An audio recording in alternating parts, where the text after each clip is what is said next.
Hi,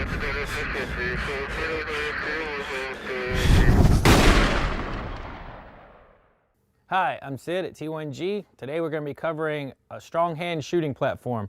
We're actually going to go through the reload process as well. So first off, why would I want to shoot one-handed?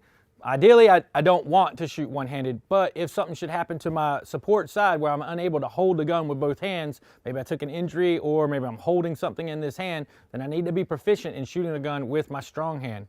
Now, in my normal shooting platform, I would have a forward and aggressive stance offset, what we call a modified isosceles stance. When I'm shooting one-handed, I actually want to lead the shot with a step. So I'm going to adjust my stance a little bit so that I'm putting the weight over I'm putting the gun over my strong side leg. It's still forward and aggressive, shoulders over knees, knees over feet, and I'm putting that weight on the balls of my feet. Now with my support hand, if it's injured, your natural instinctive response to an injury to your hand is to draw it in. So we're not going to fight that. We're just going to bring our arm in and apply pressure, if we can, to our chest. That's going to help keep our body centered to the target that we're shooting at. When I'm presenting the gun out, I'm just going to drive the gun under my dominant eye. Now, if you're cross-eye dominant, maybe left-eye dominant, then you can put a slight cant on the gun, but ideally we want to have it just as center under our dominant eye as possible, all right? So this is a good forward and aggressive stance. Now, if I fire my last shot and the gun runs dry, the slide ideally will lock to the rear. If the slide locks to the rear, I have two techniques that I can use to reload the gun.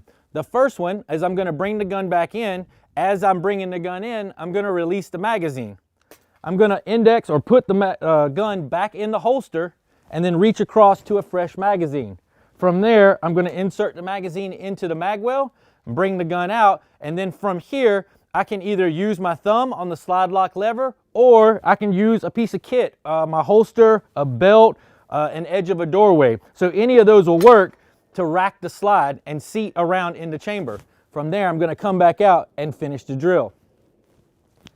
The second technique I can use is what we call feet and knees together.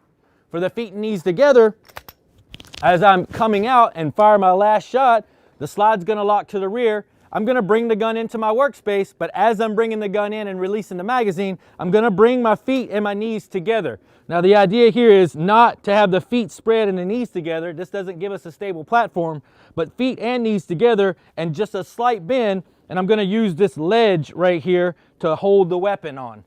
I'm going to reach over and grab a fresh magazine, index it into the gun, and from here I can actually rack off of the end of the knee. Come back out into a forward and aggressive stance.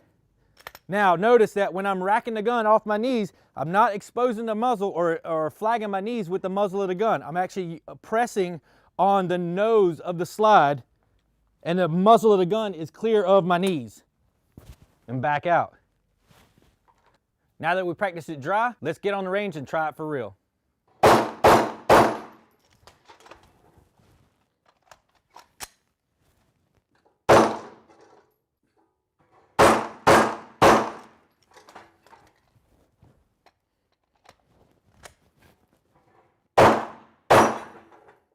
Guys, I hope you liked the video. If you have any questions or comments, leave them in the comment section below. Thanks.